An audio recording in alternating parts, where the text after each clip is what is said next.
नमस्कार दोस्तों, स्वागत है आपके अपने चैनल मिशन सक्सेस में।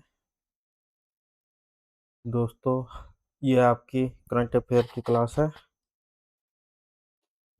जिसमें मैं लाऊँ आपके लिए महत्वपूर्ण करंट अफेयर्स के क्वेश्चंस। यदि दोस्तों आप SSC, railway, group D, UP police, bank, PO आदि की तैयारी कर रहे हैं तो ये क्लास आपके लिए महत्वपूर्ण होने वाली है। चलिए दोस्तों, आज की क्लास शुरू करते हैं। पहला क्वेश्चन, चाबहार बंदरगाह के संबंध में हालिया विवाद का मुख्य कारण क्या है, बताइए। चाबहार चाबहार बंदरगाह कहाँ स्थित है, बताइए। अच्छा, ये क्यों विवाद हुई इस पर, बताइए। ये है वाशिंगटन द्वारा ईरानी तेल पर प्रतिबंध में छूट बढ़ाने से इनकार, ठीक है। चाबहार बंदरगाह यह ईरान में स्थित राजनीतिक बंदरगाह है, ठीक है, जिसे भारत विकसित कर रहा है ताकि पाकिस्तान को दरकिनार कर अफगानिस्तान और मध्य एशिया तक सीधी पहुंच बना सके, ठीक है। जो ये चाबहार बंदरगाह है, ये गहरा पानी का बंदरगाह है। ये क्या है, गहरे पानी का बंदरगाह है, ठीक है। जो ईरान में स्थित सिस्तान बलूचिस्तान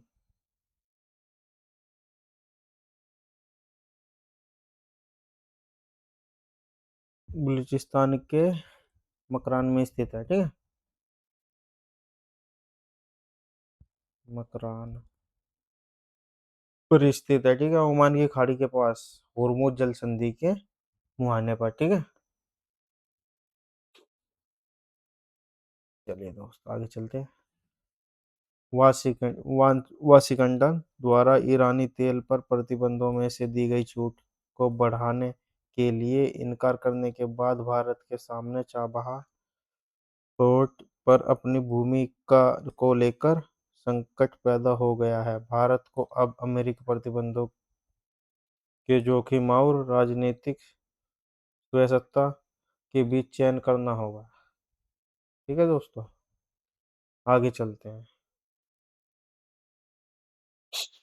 भारत की आगामी डिजिटल जनगणना में जनगणना प्रमुख के किन क्षेत्रों पर विशेष ध्यान देने का निर्देश दिया, बताइए। अच्छा, ये जो डिजिटल जनगणना है ये कब हो रही है, 2026 में, ठीक है।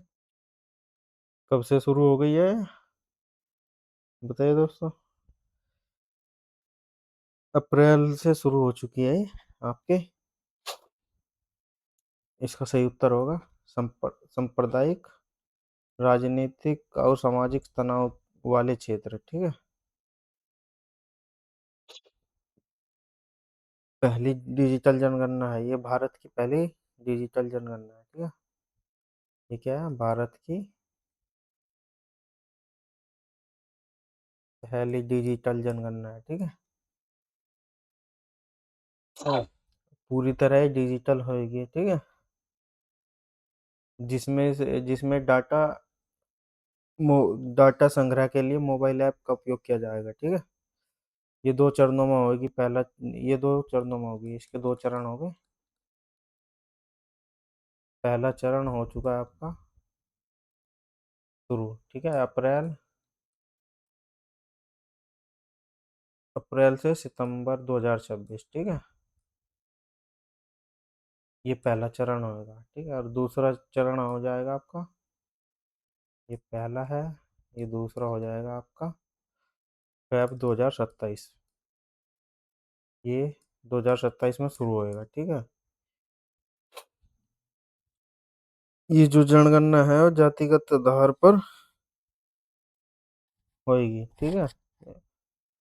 स्वतंत्र भारत में पहली बार डिजिटल जनगणना जातिगत डेटा एस टी और एससी के अलावा अन्य जातियों के लिए भी एकत्रित किया जाएगा। ठीक है, पहले SC और ST के लिए किया जाता था, लेकिन अब सब जातियों के लिए होगा। ठीक है, आगे चलते हैं। अच्छा, रजिस्ट्रार जनरल मृत्युंजय कुमार नारायण ने अधिकारियों को निर्देश दिया है कि वे सांप्रदायिक और राजनीतिक और सामाजिक तनावों को सावधानीपूर्वक दर्ज करें, क्योंकि भविष्य में कोई भी चूक कानूनी विवाद का कारण बन सकती है। ठीक है, आगे चलते हैं।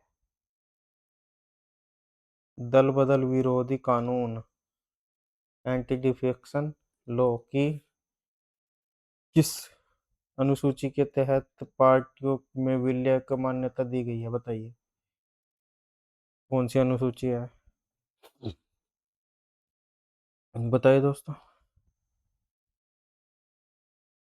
10वीं अनुसूची। ठीक है। अच्छा, 8वीं अनुसूची में क्या आता है, 8वीं अनुसूची में बताइए। 8वीं अनुसूची है भारत की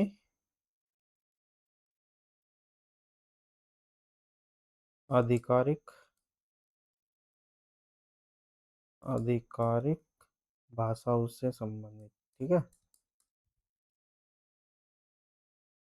भाषाओं से संबंधित है। ठीक है, 8वीं अनुसूची। अच्छा, 9वीं अनुसूची के बारे में बताइए, बताइए। भूमि सुधार के लिए। ठीक है, और 11वीं अनुसूची पंचायतों की शक्ति। ठीक है, पंचायतों की शक्ति के बारे में। ठीक है, 11वीं अनुसूची में दिया गया है।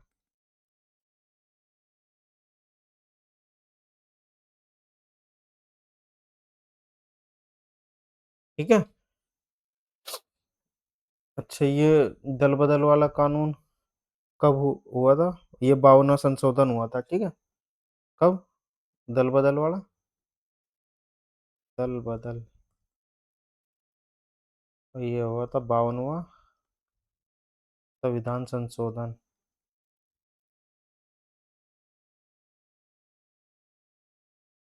संशोधन, तो यहाँ पे से आएगा। ठीक है,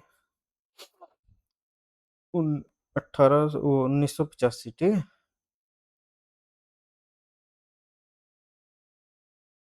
इसको इसके माध्यम से शामिल किया गया था।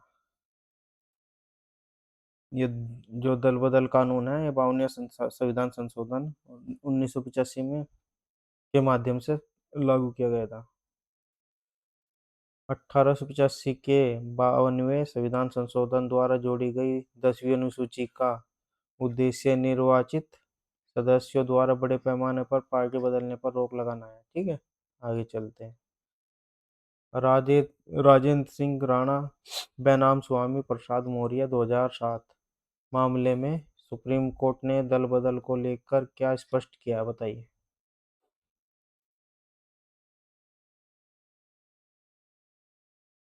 बताइए।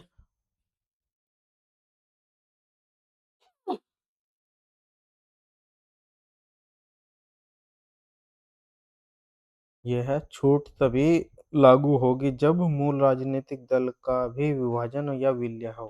ठीक है, आगे चलते हैं। इस ऐतिहासिक फैसले में अदालत ने कहा है कि दल बदल विरोधी कानून से छूट पाने के लिए केवल विधायी दल का अलग होना पर्याप्त नहीं है, बल्कि मूल राजनीतिक पार्टी स्तर पर भी विलय या विभाजन होना चाहिए। ठीक है, आगे चलते हैं। हाल ही में केंद्र सरकार ने नीति आयोग का नया उपाध्यक्ष किसे अयुक्त किया है, बताइए।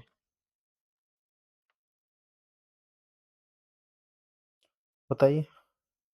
अशोक कुमार लाहिड़ी। ये किसके स्थान पर बने हैं, बताइए।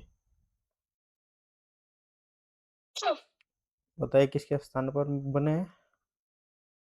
सुमन केवेरी। ठीक है, सुमन केवेरी के स्थान पर ये बने हैं। ठीक है। अच्छा, ये बताइए नीति आयोग के अध्यक्ष कौन होते हैं। कमेंट करके बताना। नीति आयोग के अध्यक्ष बताना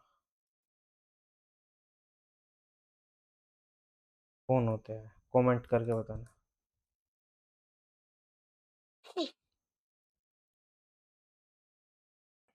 अच्छा, जो ये अशोक कुमार लाहिड़ी है, ये भारत के पूर्व आर्थिक सलाहकार भी रहे हैं। ठीक है, ये पूर्व आर्थिक सलाहकार भी थे।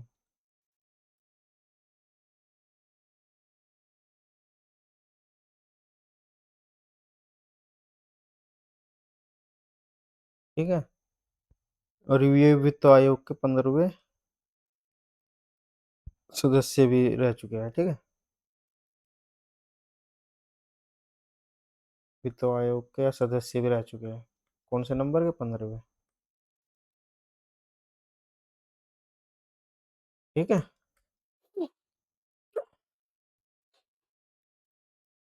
चलो आगे चलते हैं। केंद्र सरकार ने पूर्व मुख्य आर्थिक सलाहकार और आर्थिक शास्त्री अशोक कुमार लाहिड़ी को नीति आयोग का नया उपाध्यक्ष नियुक्त किया है। वे सुमन केवेरी का स्थान लेंगे, जिन्होंने मई 2022 में यह जिम्मेदारी संभाली थी। ठीक है, आगे चलते हैं। भारत सरकार की राष्ट्रीय जैव ईंधन नीति के अनुसार पूरे भारत में 20% इथेनॉल ब्लेंडिंग E20 का लक्ष्य कब तक रखा गया है, बताइए? 2030 तक। ठीक है, इथेनॉल क्या होता है ये, और इसका उपयोग क्यों ज्यादा करने के लिए बोला जाता है, बताइए? अच्छा, इसके उद्देश्य कच्चे कच्चे तेल के आयात और निर्यात कम करना है। ठीक है, इसका उद्देश्य जो है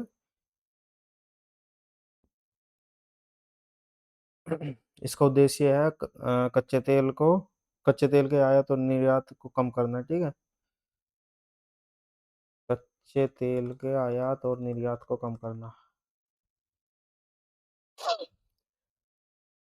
आयात पर को कम करना। ठीक है, आयात पर निर्भरता कम करना। ये क्या हुआ है? आयात पर निर्भरता कम करना। ठीक है, और विदेशी मुद्रा मुद्रा बचाओ और पर्यावरण प्रदूषण को कम करता है। ठीक है, और प्रदूषण को कम करना, प्रदूषण को कम करना।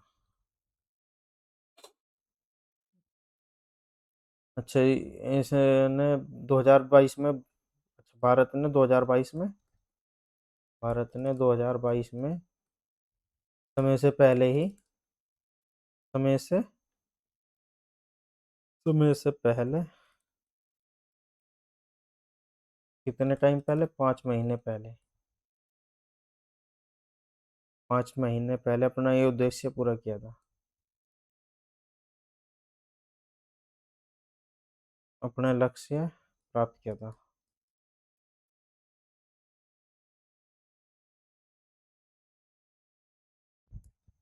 ठीक है, अच्छा, ये इथेनॉल का उत्पादन का कैसे होता है, बताइए?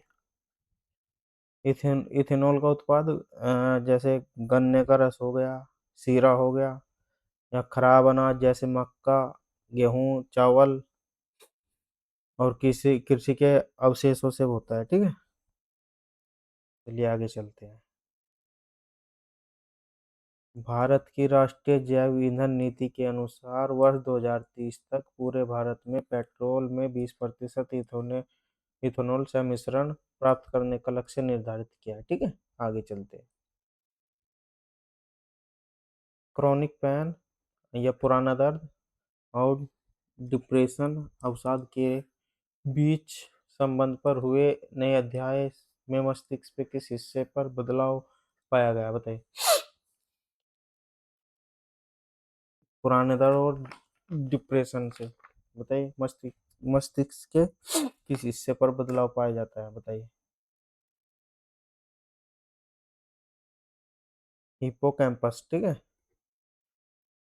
हिप्पोकैम्पस यह मस्तिष्क का हिस्सा है, ठीक है। यह मस्तिष्क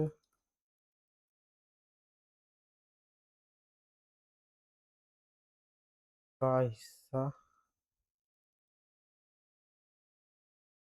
यह मस्तिष्क का हिस्सा है, ठीक है।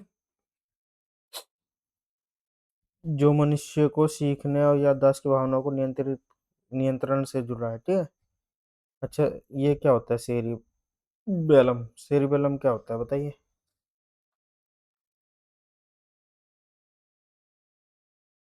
सेरिबेलम क्या होता है बताइए। अच्छा, ये होता है शरीर के संतुलन, शरीर के संतुलन और गति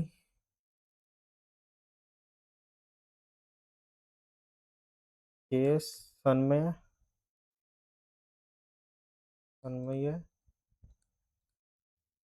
के लिए जिम्मेदार है, ठीक है।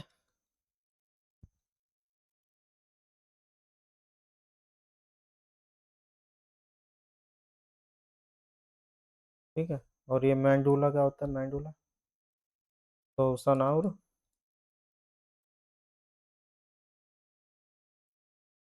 तो सनाउर हृदय,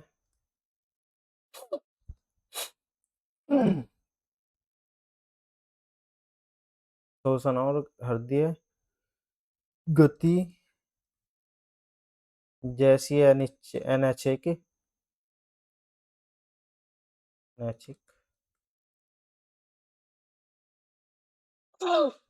क्रियाओं को नियंत्रित करता है, ठीक है।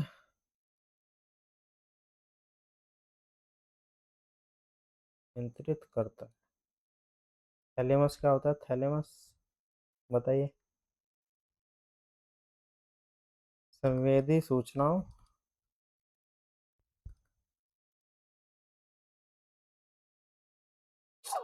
संवेदी सूचनाओं के लिए एक रिले की तरह, एक हब का काम करता है। रिले की तरह एक हब का काम करता है, मतलब एक हब मतलब एक स्टेशन की तरह काम करता है, ठीक है।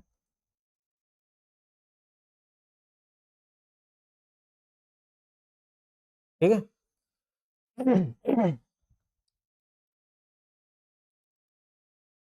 आगे चलते हैं, ठीक है। रिसर्च में पाया गया है कि हिप्पोकैम्पस एक गे, एक गेट की तरह काम करता है।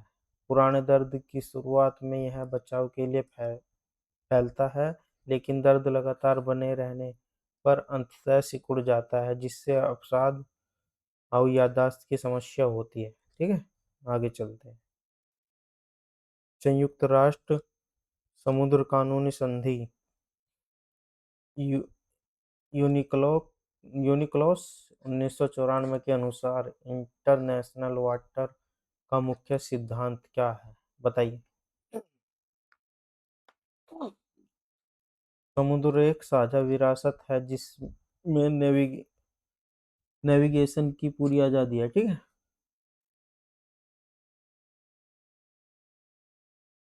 अच्छा, यूनिक्लोस यूनिक्लोस इसकी फुल फॉर्म क्या है बताइए। United united nations convention on the law of the sea, ठीक है। ये इसकी फुल फॉर्म हो गई। अच्छा, ये एक अंतर्राष्ट्रीय समझौता है जो दुनिया के महासागरों और समुद्रों के उपयोग के लिए कानूनी ढांचा तैयार करता है, ठीक है। अच्छा, यूनिक्लोस का मुख्य सिद्धांत है कि समुद्र एक साझा संसाधन है जिसे मिलकर प्रबंधित किया जाना चाहिए, और अंतर्राष्ट्रीय पानी के सभी देशों के जहाजों को आवाजाही की पूरी स्वतंत्रता है। ठीक है, आगे चलते हैं। मोहम्मद बागेर गाली गालिबफ जो हाल ही में चर्चा में रहे, ईरान के किस महत्वपूर्ण पद पर आसीन है, बताइए। Parliament speaker. ठीक है।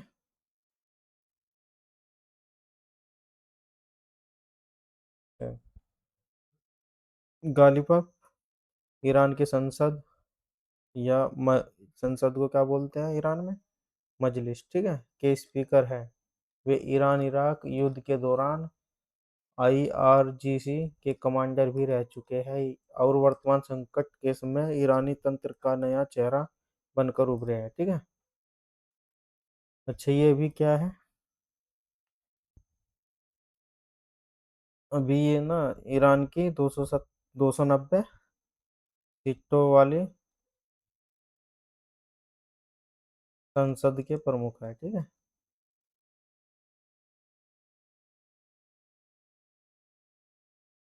ठीक है।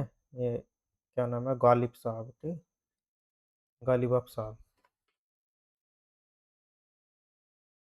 आगे चलते हैं। All India Muslim personal law board ने मस्जिदों में महिलाओं के प्रवेश को लेकर सुप्रीम कोर्ट की में क्या पक्ष रखा है। ठीक है, बताइए। हाँ। कौन सा ऑप्शन सही हो, ए बी सी, बताइए। ऑप्शन सी, मस्जिदों में प्रवेश पर कोई रोक नहीं है, वे केवल सामूहिक नमाज की बाध्यता से मुक्त है। ठीक है। बोर्ड ने स्पष्ट किया है कि इस्लाम महिलाओं को मस्जिद में प्रवेश करने और नमाज पढ़ने से रोकता नहीं है। हालांकि पुरुषों के विपरीत महिलाओं के लिए सामूहिक नमाज पढ़ना अनिवार्य नहीं है। ठीक है, आगे चलते हैं। हाल ही में किस भारतीय क्रिकेटर ने टी20 पारी में 150 रन का आंकड़ा पार करने वाला पहला भारतीय बनने का रिकॉर्ड बनाया है, बताइए। के एल राहुल। ठीक है। केएल राहुल ने दिल्ली कैपिटल्स के खिलाफ खेलते हुए 67 गेंदों में नवाद 152 रन बनाकर यह ऐतिहासिक उपलब्धि हासिल की है। हालांकि उनकी टीम पंजाब किंग्स के मैच में हार गई। ठीक है, आगे चलते हैं। कुर्मा ग्रामम जो अपनी पारंपरिक जीवन शैली के लिए चर्चा में है, किस भारतीय राज्य में स्थित है, बताइए। आंध्र प्रदेश। ठीक है। आंध्र प्रदेश की राजधानी क्या है, बताइए, जो अभी हाल ही में बनी है। अमरावती। ठीक है। समुद्र तल इसका, ये समुद्र तल से कितना कितना इसका जो तट है, कितने किलोमीटर लगा हुआ है समुद्र तल, बताइए। 972 किलोमीटर। ठीक है। ये गुजरात के बाद दूसरा राज्य है जो समुद्र तट से इतना लगा हुआ है। ठीक है, गुजरात के बाद दूसरा राज्य। और ये आंध्र प्रदेश जो है भाषाई आधार पर बनने वाला पहला राज्य था।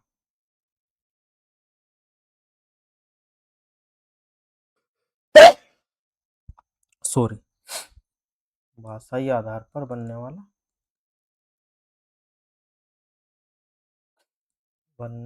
पहला राज्य। ठीक है। यहाँ की भाषा क्या है,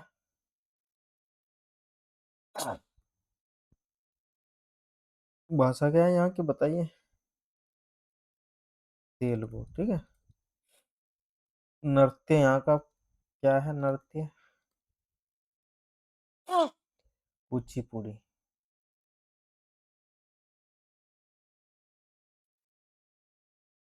क्या, और आंध्र प्रदेश को क्या बोला जाता है, ये है धान का कटोरे के नाम से फेमस है, धान का कटोरा। ये धान के कटोरे के नाम से फेमस है, ठीक है। और इसकी स्थापना कब हुई थी?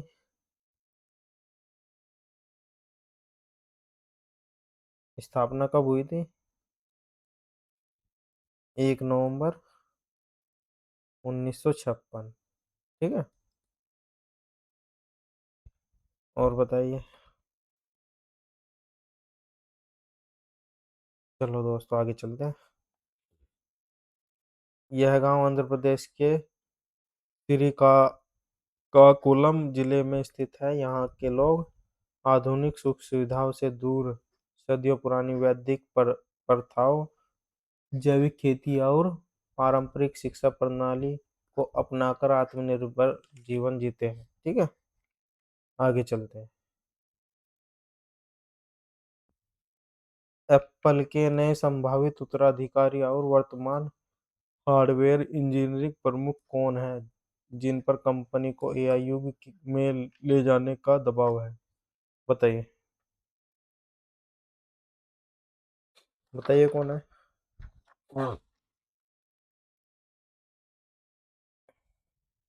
जॉन टर्नस, ठीक है। अच्छा, एप्पल की स्थापना कब हुई थी? एप्पल की स्थापना बताइए कब हुई थी? 1 अप्रैल 1976 को हुई थी, ठीक है। इसकी स्थापना किसने की थी? Steve jobs.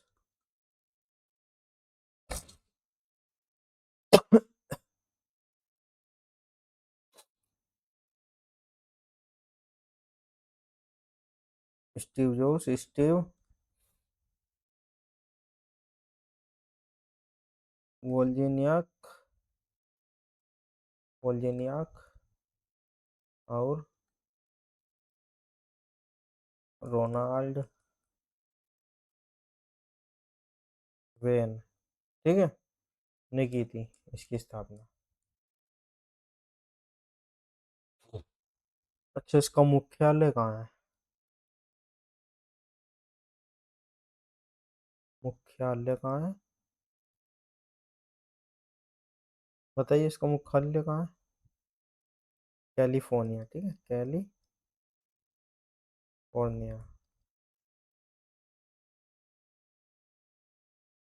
यूएसए में, ठीक है।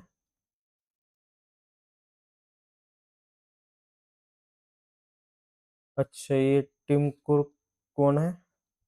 बताइए। ये टिम कुर्क जो है ये इसके सीईओ है, जो 2011 में सीईओ के पद पर बैठे थे। 2011 में सीईओ के पद पर बैठे थे। ये 1 सितंबर 2027 को सीईओ का पद छोड़ देगी, ठीक है।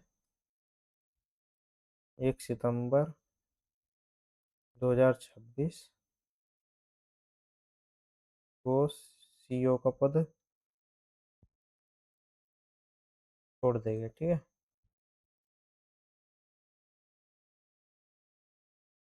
चलो आगे चलते हैं। जॉन टर्नस वर्तमान में एप्पल के हार्डवेयर इंजीनियरिंग के वरिष्ठ उपाध्यक्ष है और इन्हें टिम कुक के बाद अगले सीईओ के रूप में देखा जा रहा है, ठीक है। आगे चलते हैं। मणिपुर की कोकोमी समिति हाल ही में किस कारण से समाचारों में रही है? बताइए। यह है मुख्यमंत्री के आवास तक मार्च और विरोध प्रदर्शन के लिए, ठीक है। कोकोमी मणिपुर अखंडता का समन्वय समिति के विस्फोट की घटनाओं में शामिल लोगों की गिरफ्तारी की मांग के लेकर इम्फाल के मुख्यमंत्री आवास तक विरोध मार्च निकाला, जिसमें सुरक्षा बलों के साथ झड़प झड़प में कई लोग घायल हुए, ठीक है। आगे चलते हैं। भारत के विमानन क्षेत्र एविएशन में प्रदूषण कम करने के लिए किस वैकल्पिक ईंधन का उपयोग पर विचार किया जा रहा है? बताइए। आप बताइए। सस्टेनेबल एविएशन फ्यूल, ठीक है, SAF. Alcohol to jet process. Alcohol to jet प्रक्रिया के जरिए इथेनॉल को विमान ईंधन में बदला बदला जा रहा है, ठीक है, बदला जा सकता है। एसएएफ। एसएएफ का मतलब है सस्टेनेबल एविएशन फ्यूल, ठीक है। एसएएफ को वर्तमान में 50% तक पारंपरिक जेट ईंधन के साथ मिलाकर इस्तेमाल करने की मंजूरी मिल चुकी है, ठीक है। यदि दोस्तों आपको ये क्लास अच्छी लगी हो तो प्लीज़ लाइक लाइक शेयर और सब्सक्राइब जरूर करना।